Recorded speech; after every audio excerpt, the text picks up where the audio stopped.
नमस्ते दोस्तों, कैसे हो आप। उम्मीद है आप अच्छे होंगे। लो हम आज फिर आपके लिए एक बढ़िया सी कहानी लेकर आ गए हैं। आपको ज़रूर पसंद आएंगी। अगर पसंद आए तो इसे लाइक और कमेंट ज़रूर करें और हाँ, हमारे चैनल को सब्सक्राइब करना मत भूलिएगा।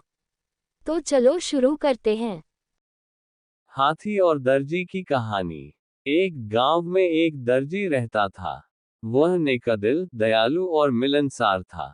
सभी गांव वाले अपने कपड़े उसी को सीने दिया करते थे। एक दिन दर्जी की दुकान में एक हाथी आया। वह भूखा था। दर्जी ने उसे केला खिलाया। उस दिन के बाद से हाथी रोज दर्जी की दुकान में आने लगा। दयालु दर्जी उसे रोज केला खिलाता। बदले में हाथी कई बार उसे अपनी पीठ पर बिठाकर सैर पर ले जाता। दोनों की घनिष्ठता देखकर गांव वाले भी हैरान थे। एक दिन दर्जी को किसी काम से बाहर जाना पड़ा। उसने अपने बेटे को दुकान पर बिठा दिया। जाते जाते वह उसे केला देते हुए कह गया कि हाथी आए तो उसे खिला देना। दर्जी का बेटा बड़ा शरारती था। दर्जी के जाते ही उसने केला खुद खा लिया। जब हाथी आया तो उसके शैतानी दिमाग में एक शरारत सूझी। उसने एक सुई ली और उसे अपने पीछे छुपाकर हाथी के पास गया। हाथी ने समझा कि वह केला देने के लिए आया है, इसलिए अपनी सूंड आगे बढ़ा दी। उसके सूंड बढ़ाते ही दर्जी के बेटे ने उसे सुई चुभो दी। हाथी दर्द से बिलबिला उठा। ये देखकर दर्जी के लड़के को बड़ा मजा आया और वह ताली बजाकर खुश होने लगा। दर्द से बिलबिलाता हाथी गांव की नदी की ओर भागा। वहां जाकर उसने अपनी सूंड पानी में डाल दी। कुछ देर नदी के शीतल जल में रहकर उसे राहत महसूस हुई। उसे दर्जी के लड़के पर बड़ा गुस्सा आ रहा था। उसने उसे सबक सिखाने की ठानी और अपनी सूंड में कीचड़ भरकर दर्जी की दुकान की तरफ बढ़ा। दर्जी के लड़के ने जब फिर से हाथी को आते देखा तो सुई लेकर बाहर आ गया। वह हाथी के पास आते ही उसे सुई चुभाने के लिए आगे बढ़ा, मगर हाथी ने सूंड में भरा सारा कीचड़ उस पर उड़ेल दिया। लड़का दुकान के दरवाजे के सामने खड़ा था। वह ऊपर से नीचे तक कीचड़ से लथपथ हो गया। दुकान के अंदर भी छिटक गया और लोगों द्वारा दिए गए कपड़े भी गंदे हो गए। उसी समय दर्जी भी अपना काम निपटाकर दुकान वापस आया। वहां की ये हालत देखकर उसे कुछ समझ नहीं आया। उसने अपने बेटे से पूछा तो बेटे ने सारी बात बता दी। दर्जी ने बेटे को समझाया कि तुमने हाथी के साथ बुरा व्यवहार किया है, इसलिए उसने भी तुम्हारे साथ वैसा ही व्यवहार किया है। जैसा व्यवहार करोगे वैसा ही पाओगे। आज के बाद किसी के साथ बुरा मत करना। फिर दर्जी ने हाथी के पास जाकर उसकी पीठ सहलाए और उसे केला खिलाया। हाथी खुश हो गया। दर्जी के बेटे ने भी उसे केले खिलाए, जिससे हाथी और उसकी दोस्ती हो गई। उस दिन के बाद से हाथी दर्जी के बेटे को भी अपनी पीठ पर बिठाकर घुमाने लगा। अब दर्जी के बेटे ने शरारत छोड़ दी और सबसे अच्छा व्यवहार करने लगा। सीख: जैसा करोगे वैसा भरोगे। जैसा व्यवहार दूसरों से चाहते हो वैसा व्यवहार दूसरों के साथ करो। बुरे काम का बुरा नतीजा। हाथी और चूहा की कहानी। एक राज्य में एक राजा का शासन था। हर सप्ताह पूरी शानो शौकत से नगर में उसका जुलूस निकला करता था, जहां प्रजा उसके दर्शन किया करती थी। एक दिन एक नन्हा चूहा उसी राजमार्ग के किनारे किनारे कहीं जा रहा था, जहां राजा का जुलूस निकलने वाला था। वह चूहा था तो छोटा सा, मगर उसका घमंड बहुत बड़ा था और वह खुद को सर्वश्रेष्ठ और महान समझता था। कुछ देर बाद राजमार्ग से राजा का भव्य जुलूस निकला, जिसे देखने लोगों की भीड़ लगने लगी। राजा अपने पूरे दल बल के साथ था। उसके सैनिक उसे घेरे हुए थे। कई मंत्री और अनुचर उसके पीछे थे। वह एक विशाल शाही हाथी पर सवार था। हाथी शाही था, इसलिए उसे भव्यता से सजाया गया था और उसकी शान भी देखते बनते थी। जुलूस में हाथी के साथ एक शाही बिल्ली और एक कुत्ता भी थे। राजा का जुलूस देखने को उमड़ी भीड़ राजा के साथ साथ उसके शाही हाथी की भी प्रशंसा कर रहे थी। ये सुनकर घमंडी चूहे को बहुत बुरा लगा। वह हाथी को गौर से देखने लगा, फिर सोचने लगा, इसमें ऐसी क्या खास बात है जो मुझ में नहीं। मैं भी उस जैसा ही हूँ। मेरे पास भी 2 आंखें, 2 कान, 1 नाक और 4 पैर हैं। फिर उसकी इतनी प्रशंसा क्यों? उसके विशाल शरीर के कारण, लंबी सूंड के कारण, छोटी छोटी आंखों के कारण या झुर्रीदार चमड़ी के कारण? किस कारण? एक बार तुम लोग मुझे देख लो, उस हाथी को भूल जाओगे। मैं हाथी से ज्यादा महान हूँ। चूहा ये सब सोच ही रहा था कि शाही बिल्ली की नजर उस पर पड़ गई और उसकी लार टपक गई। जुलूस छोड़ वह उसकी ओर लपकी। फिर क्या था? चूहा अपनी सारी महानता भूलकर दुम दबाकर भागा। भागते भागते वह हाथी के सामने आ गया। आगे बढ़ते हाथी ने उस पिद्दी से चूहे को देखा तक नहीं और अपना विशाल पैर उठा लिया। चूहा उसके पैर के नीचे कुचलने ही वाला था, मगर किसी तरह उसने खुद को बचाया। वहां से बचा तो खतरनाक कुत्ता सामने था, जो उसे देखकर गुर्राया। चूहा पूरी जान लगाकर वहां से भागा और राजमार्ग के किनारे स्थित एक छेद में घुस गया। उसका सारा घमंड उतर चुका था। उसे समझ आ चुका था कि वह इतना भी श्रेष्ठ और महान नहीं। सीख: किसी से मात्र रूप रंग की समानता हमें महान नहीं बनाती। महान हमारे गुण और कार्य बनाते हैं। हाथी और भालू की कहानी। एक जंगल में एक हाथी रहता था। वह बड़ा दयालु था। मुसीबत के समय वह सदा सबकी सहायता किया करता था। उसके इस स्वभाव है कारण जंगल के सभी जानवर उससे बहुत प्रेम करते थे। एक दिन हाथी को प्यास लगी और वह पानी पीने नदी पर गया। वहां उसने देखा कि नदी के किनारे एक बड़े से पत्थर के नीचे एक मगरमच्छ दबा हुआ है और दर्द से कराह रहा है। हाथी ने उससे पूछा, मगरमच्छ भाई, ये क्या हो गया? तुम इस पत्थर के नीचे कैसे दब गए? मगरमच्छ ने कराहते हुए उत्तर दिया, क्या बताऊं हाथी दादा, मैं खाना खाकर नदी किनारे आराम कर रहा था। जाने कैसे उस बड़ी चट्टान का ये टुकड़ा टूटकर मुझ पर आ गिरा। बहुत दर्द हो रहा है। मेरी मदद करो। इस पत्थर को हटा दो। मैं जिंदगी भर तुम्हारा एहसानमंद रहूंगा। हाथी को उस पर दया आ गई, लेकिन उसे डर भी था कि कहीं मगरमच्छ उस पर हमला न कर दे। इसलिए उसने पूछा, देखो मगरमच्छ भाई, मैं तुम्हारी मदद तो कर दूं, लेकिन वादा करो कि तुम मुझ पर हमला नहीं करोगे। मैं वादा करता हूं, मगरमच्छ बोला। हाथी मगरमच्छ के पास गया और उसकी पीठ से भारी पत्थर हटा दिया। लेकिन पत्थर के हटते ही धूर्त मगरमच्छ ने हाथी का पैर अपने जबड़े में दबा लिया। हाथी कराह उठा और बोला, ये क्या मगरमच्छ भाई, ये तो धोखा है। तुमने तो वादा किया था। लेकिन मगरमच्छ ने हाथी का पैर नहीं छोड़ा। हाथी दर्द से चीखने लगा। कुछ ही दूर पर एक पेड़ के नीचे एक भालू आराम कर रहा था। उसने हाथी की चीख सुनी तो नदी किनारे आया। हाथी को उस हालत में देख उसने पूछा, ये क्या हुआ हाथी भाई? इस धूर्त मगरमच्छ की मैंने सहायता की और इसने मुझ पर ही हमला कर दिया। मुझे बचाओ। हाथी ने कराहते हुए मगरमच्छ के पत्थर के नीचे दबे होने की सारी कहानी सुना दी। क्या कहा? ये मगरमच्छ पत्थर के नीचे दबा था और फिर भी जिंदा था। मैं नहीं मानता। भालू बोला। ऐसा ही था। मगरमच्छ गुर्राया और अपनी पकड़ हाथी के पैरों पर मजबूत कर दी। हो नहीं सकता। भालू फिर से बोला। ऐसा ही था भालू भाई। हाथी बोला। बिना देखे तो मैं नहीं मानने वाला। मुझे दिखाओ तो जरा कि ये मगरमच्छ कैसे उस पत्थर के नीचे दबा था और उसके बाद भी जिंदा था। हाथी भाई जरा इस मगरमच्छ की पीठ पर वो पत्थर तो रख देना। फिर उसे हटाकर दिखाना। भालू बोला। मगरमच्छ भी तैयार हो गया। वह हाथी का पैर छोड़कर नदी के किनारे चला गया।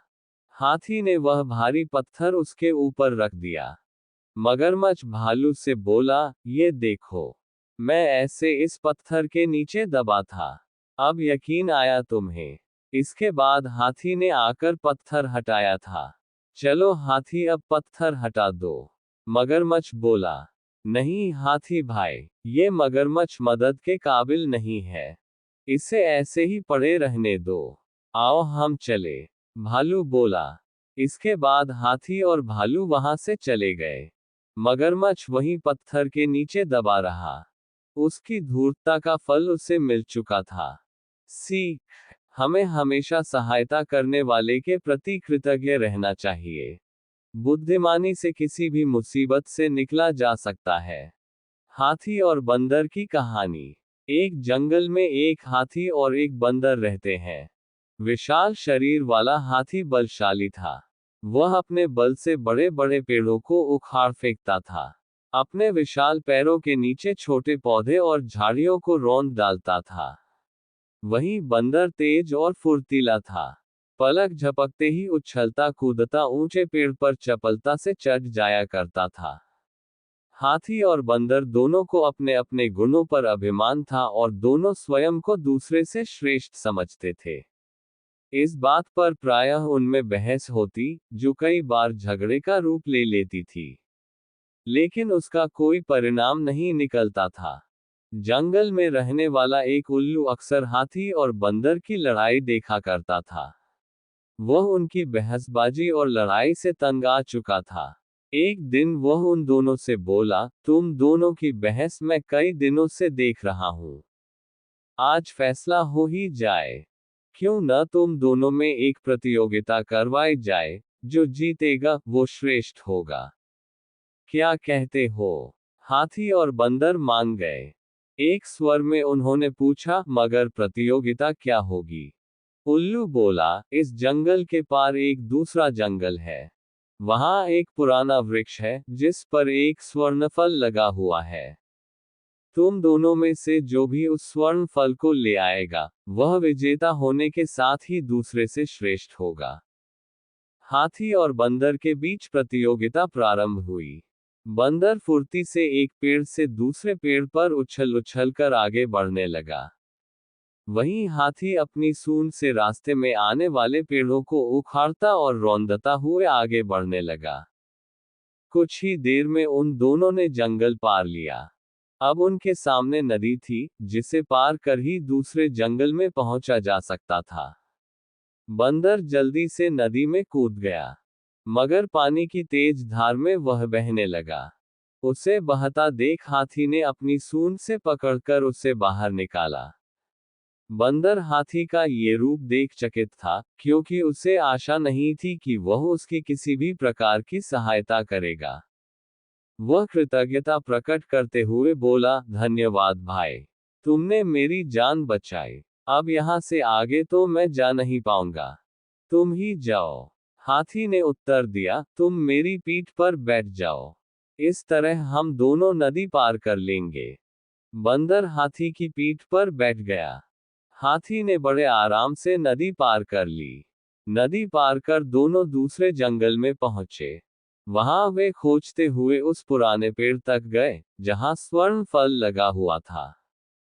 हाथी ने अपने सूंड से पेड़ के तने को पकड़कर पेड़ उखाड़ने का प्रयास किया, किंतु पेड़ का तना इतना मोटा था कि वह उसे ठीक से पकड़ नहीं पाया। ऐसे में पेड़ क्या उखड़ता। वह निराश होकर बोला, अब स्वर्ण फल तोड़ना संभव नहीं। बंदर बोला, मैं प्रयास करता हूँ। और वह उछलकर पेड़ की एक डाली पर चढ़ गया। उछलते कूदते वह पेड़ की सबसे ऊपरी डाली पर पहुंचा, जहां स्वर्ण फल लगा हुआ था। स्वर्ण फल तोड़कर वह नीचे उतर आया। फिर दोनों वापस लौट आए और उल्लू को जाकर वह स्वर्ण फल दिया। उल्लू बोला, इस प्रतियोगिता का विजेता है। उसे टोककर बंदर और हाथी एक स्वर में बोले, नहीं उल्लू दादा, अब विजेता घोषित करने की आवश्यकता नहीं है। हम दोनों के संयुक्त प्रयास से ही यह फल लाना संभव हो पाया है। हमें समझ आ गया है कि हम दोनों के गुण अपनी अपनी जगह श्रेष्ठ हैं। हमने फैसला किया है कि अब से हम कभी नहीं लड़ेंगे और मित्र बनकर रहेंगे। उल्लू का प्रयोजन सिद्ध हो चुका था। वह यही सीख दोनों को देना चाहता था। वह बोला, हर प्राणी एक दूसरे से भिन्न होता है। उनमें अपने गुण होते हैं और अपनी कमजोरियां भी होती है। कोई एक दूसरे से श्रेष्ठ नहीं है, बस भिन्न है और अपने स्तर पर श्रेष्ठ है। हमें एक दूसरे से लड़ना नहीं है, बल्कि सबका सम्मान कर मिलजुल कर रहना है। उस दिन से हाथी और बंदर मित्र बन गए। सीख, एक दूसरे के गुणों का सम्मान कर मिलजुल कर रहें। जीवन सुखद रहेगा। हाथी और रस्सी की कहानी। एक दिन एक व्यक्ति सर्कस देखने गया। वहां जब वह हाथियों के बाड़े के पास से गुजरा तो एक ऐसा दृश्य देखा कि वह हैरान रह गया। उसने देखा कि कुछ विशालकाय हाथियों को मात्र उनके सामने के पैर में रस्सी बांध कर रखा गया है। उसने सोच रखा था कि हाथियों को अवश्य बड़े पिंजरों में बंद कर रखा जाता होगा या फिर जंजीरों से बांधकर। लेकिन वहां का दृश्य तो बिल्कुल उलट था। उसने महावत से पूछा, भाई, आप लोगों ने इन हाथियों को बस रस्सी के सहारे बांध कर रखा है, वो भी उनके सामने के पैर को। ये तो इस रस्सी को तो बड़े ही आराम से तोड़ सकते हैं। मैं हैरान हूं कि ये इसे तोड़ क्यों नहीं रहे। महावत ने उसे बताया, ये हाथी जब छोटे थे तब से ही हम उसे इतनी ही मोटी रस्सी से बांधते आ रहे हैं। उस समय इन्होंने रस्सी तोड़ने की बहुत कोशिश की, लेकिन ये छोटे थे, इसलिए रस्सी को तोड़ पाना इनके सामर्थ्य के बाहर था। वे रस्सी तोड़ नहीं पाए और ये मान लिया कि रस्सी इतनी मजबूत है कि वे उसे नहीं तोड़ सकते। आज भी इनकी वही सोच बरकरार है। इन्हें आज भी लगता है कि ये रस्सी नहीं तोड़ पाएंगे, इसलिए ये प्रयास भी नहीं करते। ये सुनकर वह व्यक्ति अवाक रह गया। सीख, दोस्तों, उन हाथियों की तरह हम भी अपने जीवन में नकारात्मक सोच रूपी रस्सी से बंध जाते हैं। जीवन में किसी काम में प्राप्त हुई असफलता को हम मस्तिष्क में बिठा लेते हैं और यकीन करने लगते हैं कि एक बार किसी काम में असफल होने के बाद उसमें कभी सफलता प्राप्त नहीं होगी।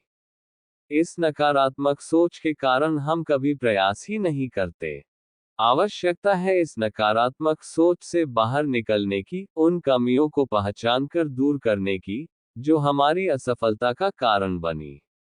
नकारात्मक सोच हमारी सफलता में सबसे बड़ी बाधक है।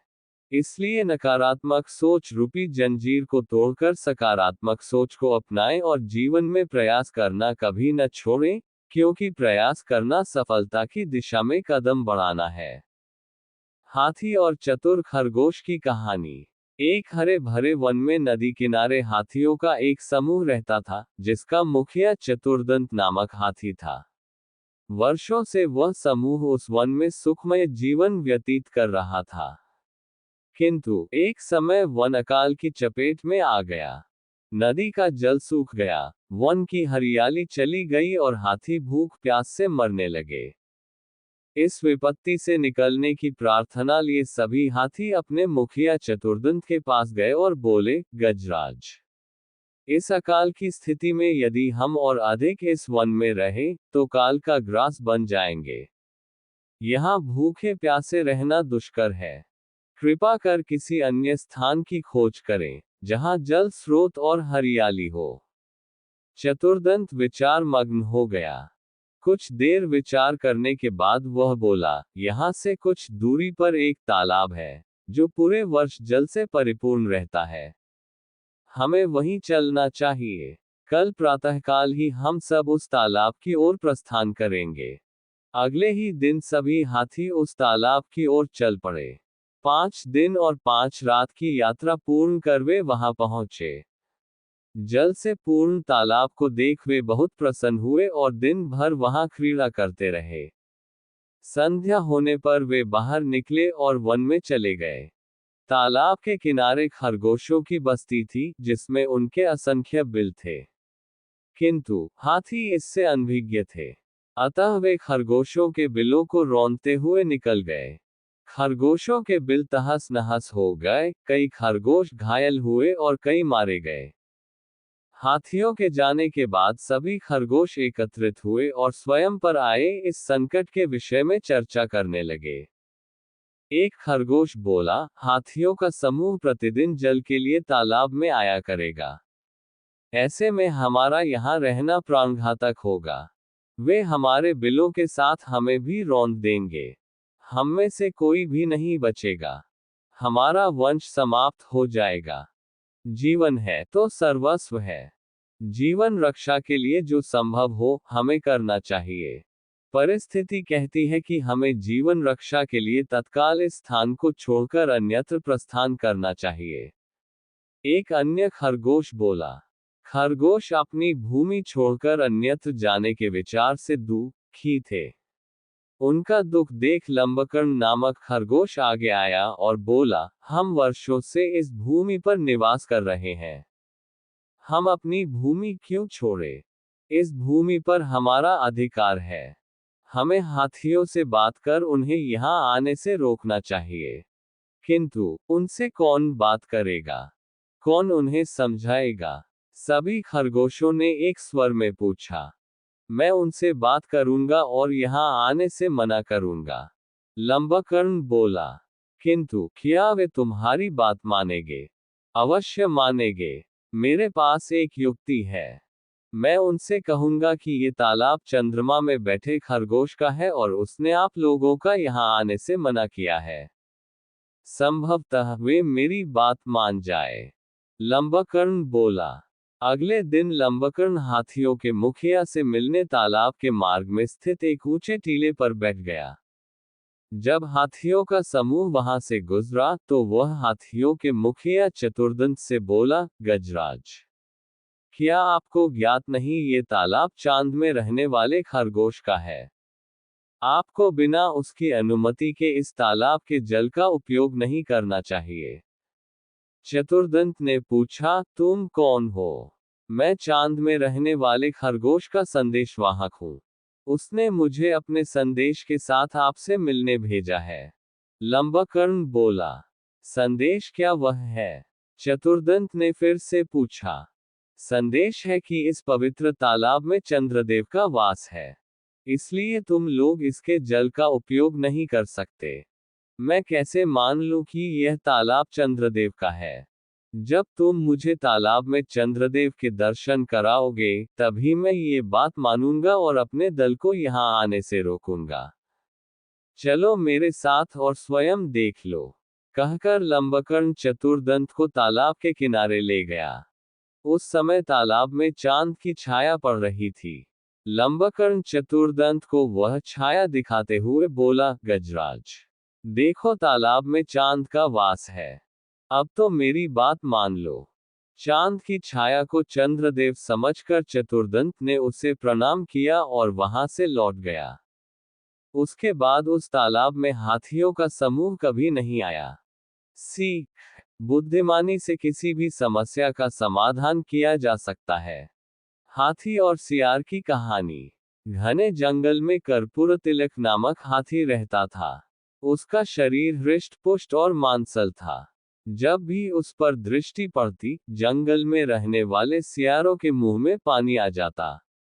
वे हाथी को मारकर कई दिनों के लिए अपने भोजन की व्यवस्था करना चाहते थे, किंतु हाथी जैसे विशाल और हृष्ट पुष्ट जानवर को मारना उनके बस के बाहर था। अन्य सियारों की मंशा जानकर उनके दल के सबसे वृद्ध सियार जैकल ने एक दिन सभा बुलाए और बोला, मैं एक ऐसी युक्ति जानता हूं जिससे हम इस विशालकाय हाथी का कामतमाम कर सकें। यदि तुम वैसा करो जैसा मैं कहता हूं, तो इस हाथी के मांस का हम कई दिनों तक भक्षण कर सकेंगे। सियारों को यही चाहिए था। वे तैयार हो गए। बूढ़े सियार ने उन्हें युक्ति बता दी। युक्ति अनुसार कुछ सियार हाथी के पास गए और उससे प्रणाम कर बोले, महाराज की जय हो। महाराज की जय हो। स्वयं के लिए महाराज का संबोधन सुनकर हाथी चौंका और बोला, कौन हो तुम लोग? मेरे पास क्यों आए हो और मुझे महाराज क्यों संबोधित कर रहे हो? सियारों के दल में से एक सियार बोला, महाराज, हम सियार हैं, इसी वन में निवास करते हैं।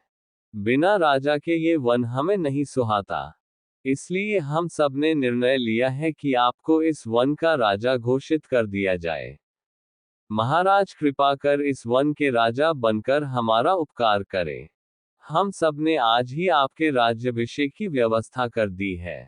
राज्याभिषेक का लग्न समय पर निकट है, महाराज कृपया शीघ्र हमारे साथ चलें।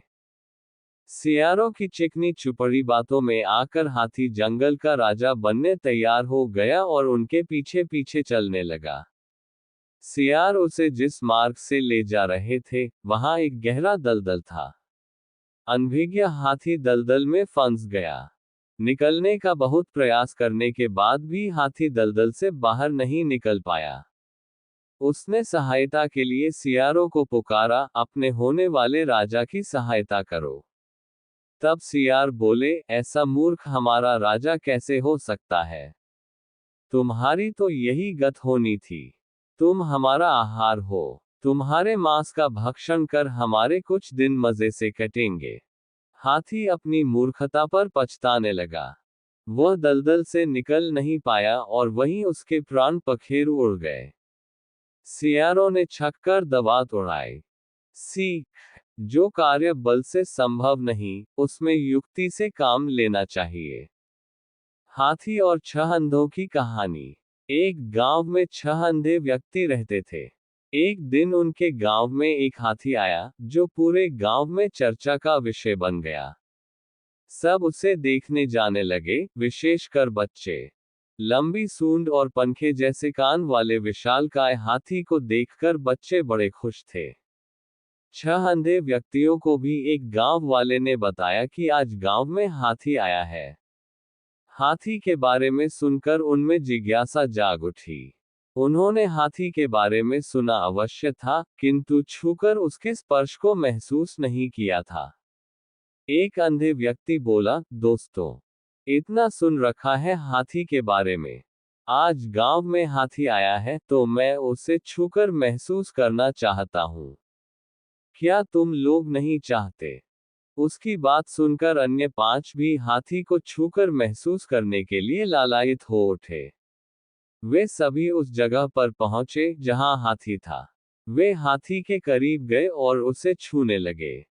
पहले व्यक्ति ने हाथी के खंबे जैसे विशाल पैर को छुआ और बोला, ओह, हाथी खंबे जैसा होता है।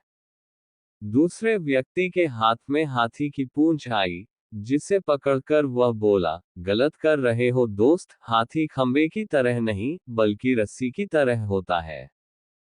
तीसरे व्यक्ति के हाथी की लंबी सूंड पकड़ी और कहने लगा, अरे नहीं, हाथी तो पेड़ के तने जैसा होता है।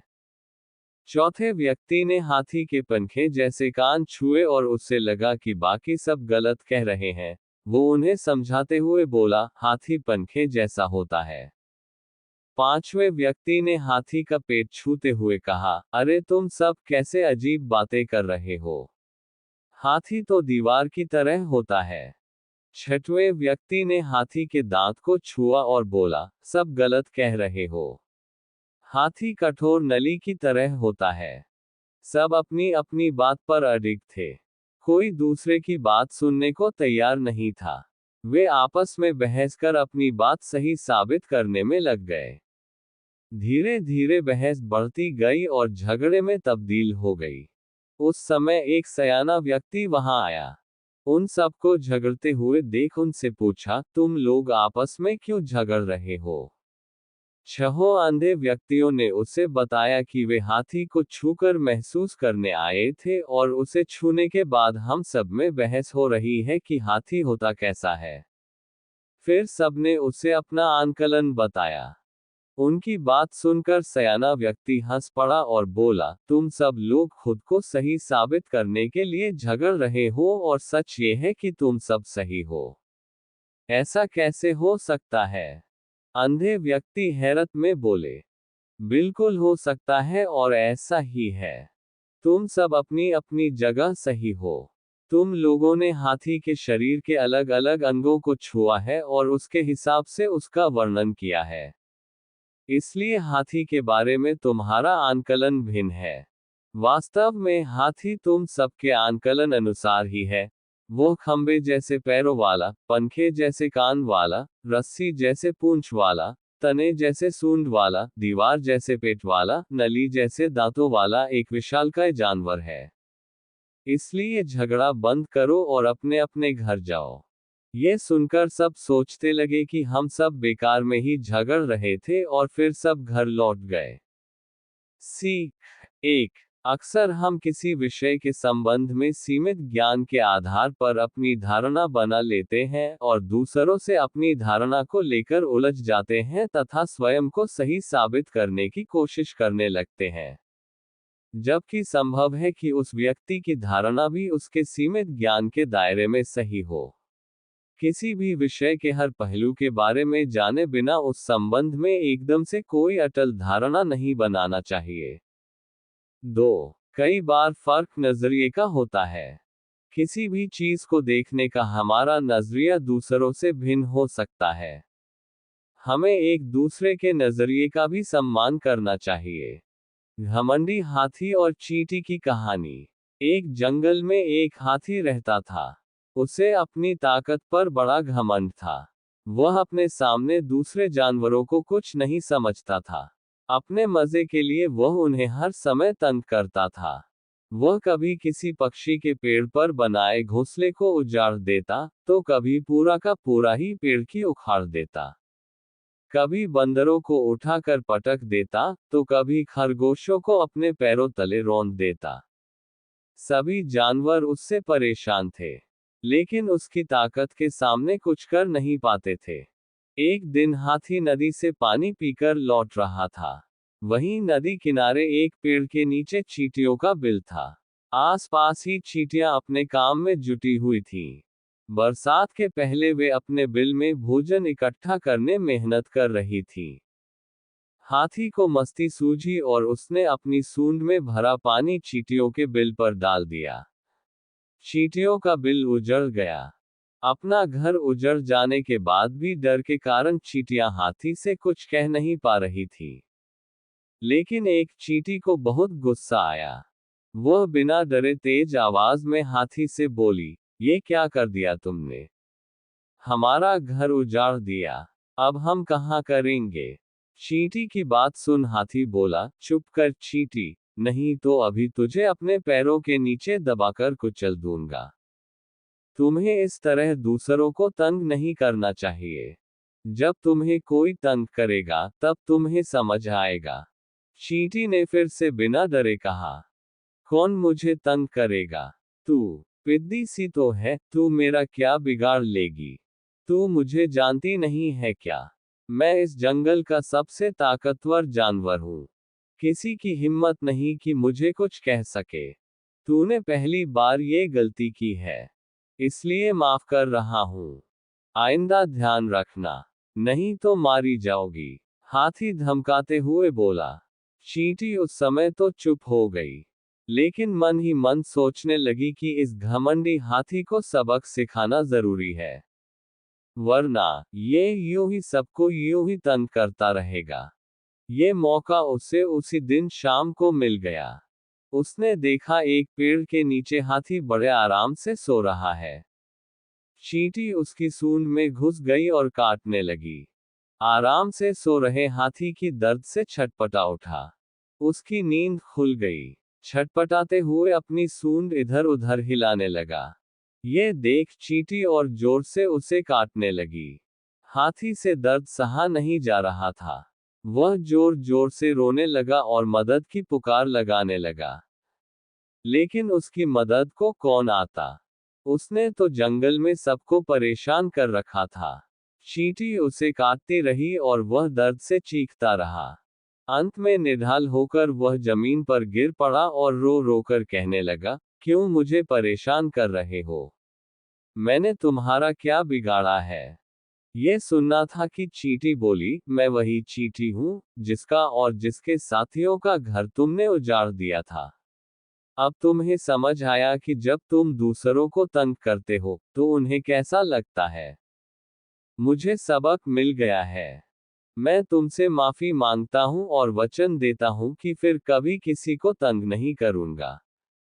सबसे मिलजुल कर प्रेम से रहूंगा। कृपा कर मुझे काटना बंद करो और मेरी सूंड से बाहर आ जाओ। हाथी रोते हुए बोला।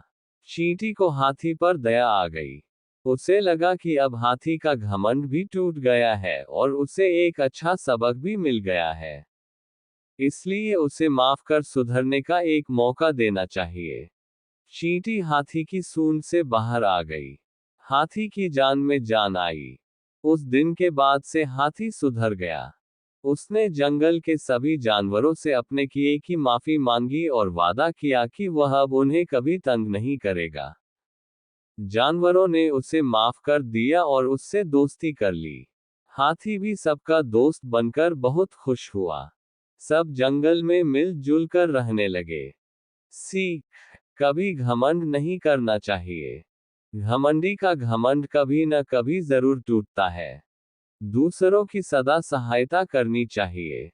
तभी मुसीबत के समय वे आपकी सहायता करेंगे। कभी दूसरों को परेशान नहीं करना चाहिए और सबके साथ मिलजुल कर रहना चाहिए। हाथी और गौरैया की कहानी। एक वन में बरगद के पेड़ की ऊंची डाल पर एक घोंसला था जिसमें गौरैया का जोड़ा रहता था। दोनों दिन भर भोजन की तलाश में बाहर रहते और शाम ढले घोंसले में आकर आराम करते थे। दोनों खुशी खुशी अपना जीवन यापन कर रहे थे। मौसम आने पर गौरैया ने अंडे दिए। अब उसका पति भोजन की तलाश में जाता और वह घोंसले में रहकर अंडों को सेती और उनकी देखभाल करती थी। वे दोनों बेसब्री से अंडों में से अपने बच्चों के बाहर निकलने की प्रतीक्षा कर रहे थे। एक दिन रोज की तरह गौरैया का पति भोजन की तलाश में गया हुआ था और गौरैया घोंसले में अंडों को से रही थी। तभी एक मदमस्त हाथी एलिफेंट उस वन में आ गया और उत्पात मचाने लगा। वह अपने विशालकाय शरीर से टकराकर और सूंड से हिला हिलाकर पेड़ पौधों को उखाड़ने लगा। कुछ ही देर में सारा वन तहस नहस हो गया। आगे बढ़ते बढ़ते वह उस बरगद के पेड़ के पास पहुंचा जहां गौरैया का घोंसला था। वह जोर जोर से पेड़ को हिलाने लगा। लेकिन बरगद का पेड़ बनियान ट्री मजबूत था। हाथी उसे गिरा नहीं पाया। लेकिन इन सब में गौरैया का घोंसला टूटकर नीचे गिर पड़ा और उसके सारे अंडे फूट गए। अपने बच्चों की मृत्यु पर गौरैया विलाप करने लगी। जब उसका पति वापस लौटा तो गौरैया ने रोते रोते उसे हाथी की करतूत के बारे में बताया। वह भी बहुत दुखी हुआ।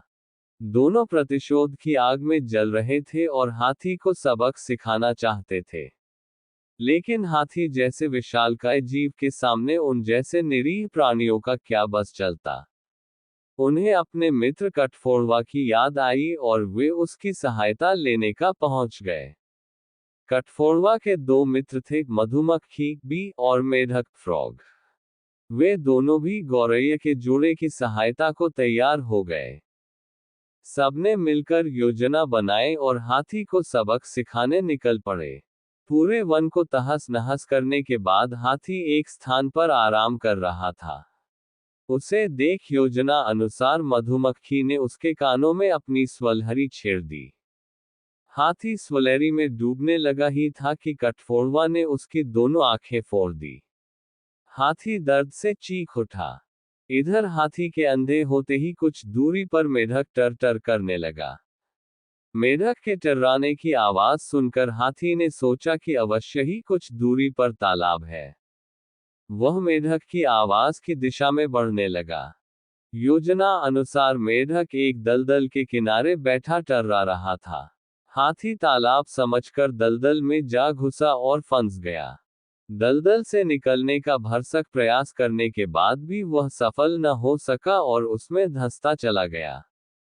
कुछ ही देर में वह दलदल में समा गया और मर गया। इस तरह जैसे गौरैया ने अपने मित्रों की सहायता से हाथी से अपने बच्चों की मौत का प्रतिशोध ले लिया। सीख। एकजुटता में बड़ी शक्ति होती है। एकजुट होकर कार्य करने पर कमजोर से कमजोर व्यक्ति भी बड़े से बड़ा कार्य संपन्न कर सकता है।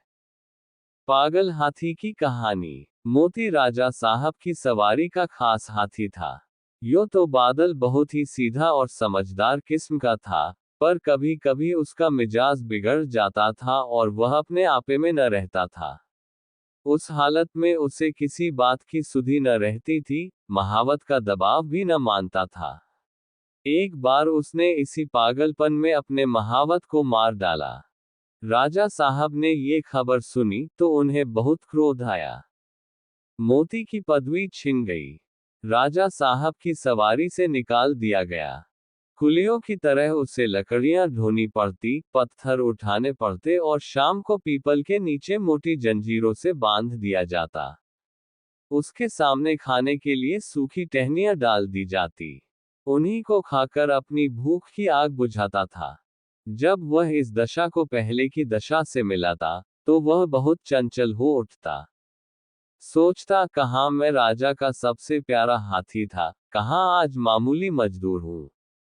ये सोचकर जोर से चिंघाड़ता और उछलता। आखिर एक दिन उसे इतना जोश आया कि जंजीरें तोड़ डाली और जंगल की तरफ भागा।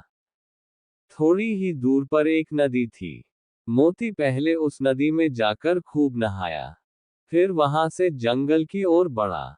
इधर राजा साहब के सिपाही उसको पकड़ने के लिए दौड़े, मगर मारे डर के कोई उसके पास जा न सका। जंगल का जानवर जंगल ही में चला गया। जंगल में पहुंचकर अपने साथियों को ढूंढने लगा। वह कुछ दूर और आगे बढ़ा तो उसे उसके साथी दिख गए। पर जब उसके साथियों ने उसके गले मेरे रस्सी और पांव में टूटी जंजीर देखी, तो उससे मुंह फेर लिया। उसकी बात तक न पूछी। उनका शायद यह मतलब था कि तुम तो गुलाम थे ही, अब नमकहराम गुलाम हो गए हो। तुम्हारी जगह इस जंगल में नहीं है। जब तक वे आंखों से ओझल न हो गए, मोती वहीं खड़ा ताकता रहा। फिर न जाने क्या सोचकर वहां से भागता हुआ महल की ओर चला। वह रास्ते ही में था कि उसने देखा कि राजा साहब शिकारियों के साथ घोड़े पर चले आ रहे हैं। वह फौरन एक बड़ी चट्टान की आड़ में छिप गया। धूप तेज थी। राजा साहब जरा दम लेने को घोड़े से उतरे। अचानक मोती आड़ से निकल पड़ा और गरजता हुआ राजा साहब की ओर दौड़ा। राजा साहब घबराकर भागे और एक छोटी झोपड़ी में घुस गए। जरा देर बाद मोती भी पहुंचा। उसने राजा साहब को अंदर घुसते देख लिया था। पहले तो उसने अपनी सूंड से ऊपर का छप्पर गिरा दिया, फिर उसे पैरों से रौंदकर चूर चूर कर डाला। भीतर राजा साहब का मारे डर के बुरा हाल था, जान बचने की कोई आशा न थी। आखिर कुछ न सूझी तो वह जान पर खेलकर पीछे दीवार पर चढ़ गए और दूसरी तरफ कूदकर भाग निकले। मोती द्वार पर खड़ा छप्पर रौंद रहा था और सोच रहा था कि दीवार कैसे गिराऊं। आखिर उसने धोखा देकर दीवार गिरा दी। मिट्टी की दीवार पागल हाथी का धक्का क्या सहती। मगर जब राजा साहब भीतर ना मिले, तो उसने बाकी दीवारें भी गिरा दी और जंगल की तरफ चला गया। घर लौटकर राजा साहब ने ढिंढोरा पिटवा दिया कि जो व्यक्ति मोती को जीता पकड़कर लाएगा, उसे 1000 रुपये इनाम दिया जाएगा। कई आदमी इनाम के लालच में उसे पकड़ने गए, मगर उनमें से एक भी न लौटा। मोती के महावत का एक लड़का था। उसका नाम था मुरली। अभी वह कुल 8-9 बरस का था। राजा साहब दया करके उसको और उसकी मां को कुछ खर्च दिया करते थे। मुरली था तो बालक पर हिम्मत का धनी था। कमर बांधकर मोती को पकड़ लाने के लिए तैयार हो गया। मगर मां ने बहुतेरा समझाया, और लोगों ने भी समझाया, मगर उसने एक न सुनी और जंगल की ओर चल दिया। जंगल में गौर से इधर उधर देखने लगा। आखिर उसने देखा कि मोती सिर झुकाए उसी पेड़ की तरफ चला आ रहा है। उसकी चाल से ऐसा मालूम होता था कि उसका मिजाज ठंडा हो गया है। ज्यों ही मोती उस पेड़ के नीचे आया, उसने पेड़ के ऊपर से पुचकारा, मोती। मोती इस आवाज को पहचानता था। वहीं रुक गया और सिर उठाकर ऊपर की ओर देखने लगा। मुरली को पहचान गया। ये वही मुरली था जिसे वह अपनी सूंड में उठाकर अपने मस्तक पर बैठा लेता था। मैंने ही इसके बाप को मार डाला है। ये सोचकर उसे उस बालक पर दया आई। खुशी से सूंड हिलाने लगा। मुरली उसके मन के भाव को पहचान गया। वह पेड़ से नीचे उतरा और उसकी सूंड को थपकिया देने लगा। फिर उसे बैठने का इशारा किया। मोती बैठा नहीं, मुरली को सूंड से उठाकर पहले की ही तरह मस्तक पर बिठा लिया और राजमहल की ओर चला। मुरली जब मोती को लिए हुए राजमहल के द्वार पर पहुंचा, तो सबने दांतों तले उंगली दबाई। फिर भी किसी की हिम्मत न होती थी कि मोती के पास जाए। मुरली चिल्लाकर बोला, डरो मत। मोती बिल्कुल सीधा हो गया है। ऐसा किसी से न बोलेगा। राजा साहब भी डरते डरते मोती के सामने आए। उन्हें कितना अचंभा हुआ कि वही पागल मोती अब गाय की तरह सीधा हो गया है। उन्होंने मुरली को 1000 इनाम दिया ही उसे अपना खास महावत बना लिया और मोती फिर से राजा साहब का सबसे प्यारा हाथी बन गया। गजराज और मूषकराज की कहानी। गजराज ने उसके आने का प्रयोजन पूछा तो मूषकराज बोला, गजराज, मैं आपके पास एक निवेदन लेकर आया हूं। कहो, गजराज बोला। खंडहर बन चुके नगर में हम चूहों की बस्ती है। वर्षों से हम वहां निवास करते आ रहे हैं। पिछले कुछ दिनों से आप लोगों की जलाशय की ओर की आवाजाही से आपके पैरों तले कुचले जाकर हमारे संपूर्ण वंश का नाश हो रहा है। मेरी आपसे प्रार्थना है कि आप जलाशय जाने का कोई नया मार्ग ढूंढ लें। गजराज एक उदार हृदय हाथी थे। वह बोला, मूषकराज, हमारे कारण आपको और आपकी प्रजा को कष्ट हुआ, इसके लिए मैं आपसे क्षमा चाहता हूं। हम इससे अनभिज्ञ थे कि जलाशय के मार्ग में चूहों की बस्ती है और हमारे द्वारा अनर्थ हो रहा है। आप निश्चिंत रहें, हम अपना मार्ग परिवर्तित कर लेंगे। मूषकराज कृतज्ञतापूर्वक बोला, गजराज, मैं आपका सदैव आभारी रहूंगा और कभी भी मैं आपके काम आ सकूं, तो इसे मैं अपना भाग्य समझूंगा। आवश्यकता पड़े तो अवश्य स्मरण कीजिएगा। गजराज ने सोचा कि यह नन्हा जीव हमारे क्या काम आएगा, किंतु उसने वह कुछ नहीं बोला। मूषकराज ने प्रणाम कर गजराज से विदा ली। उस दिन के उपरांत से हाथियों के दल का चूहों की नगरी से आवाजाही बंद हो गई। उस स्थान से कुछ दूरी पर एक नगर स्थित था, जहां का राजा अपनी सेना को सुदृढ़ करना चाहता था। मंत्रीगणों के परामर्श पर उसे अपनी सेना में हाथियों को सम्मिलित करने का निर्णय लिया। राजा के सैनिक हाथियों को पकड़ने लगे। गजराज इस बात से अत्यंत चिंतित था, क्योंकि उसके दल के कई हाथी पकड़ लिए गए थे। एक रात वह जंगल में विचरण कर रहा कि उसका पैर सूखी पत्तियों के नीचे छुपाए गए रस्सी के फंदे पर पड़ा और उसमें फंस गया।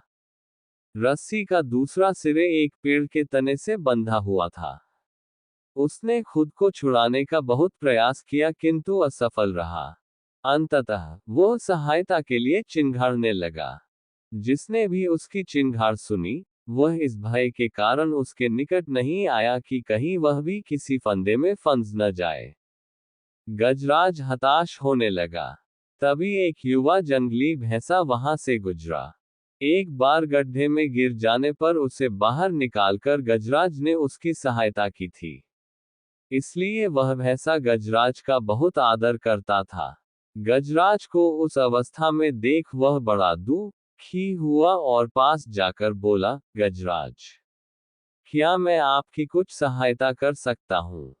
गजराज बोला, तुम दौड़कर खंडहर नगरी जाओ। वहां चूहों की बस्ती है। चूहों के राजा मूषकराज को मेरे बारे में बताओ और सहायता मांगो। भैंसा दौड़कर खंडहर नगरी में मूषकराज के पास गया और गजराज के बारे में जानकारी दी। मूषकराज अविलंब 20-30 चूहों के साथ भैंसे की पीठ पर बैठ गया और भैंसा उन्हें गजराज के पास लेकर पहुंच गया। वहां पहुंचते ही सारे चूहे भैंसे की पीठ से कूदे और फंदे की रस्सी कुतरने लगे। कुछ देर में उन्होंने रस्सी कुतर दी और गजराज स्वतंत्र हो गया। उसने मूषकराज और उसके साथियों का कोटि कोटि धन्यवाद दिया। उस दिन के बाद वे बहुत अच्छे मित्र बन गए। सीख: आपसी सद्भाव और प्रेम के साथ रहना चाहिए और कष्ट के समय एक दूसरे की सहायता करनी चाहिए। फ्रेंड्स, आपको ये एलिफेंट स्टोरी इन हिंदी कैसी लगी? आप अपने कमेंट्स के द्वारा हमें अवश्य बताएं। ये हाथी की हिंदी कहानी पसंद आने पर लाइक और शेयर करें। ऐसी ही और famous short moral story in Hindi पढ़ने के लिए हमें सब्सक्राइब कर लें। थैंक्स।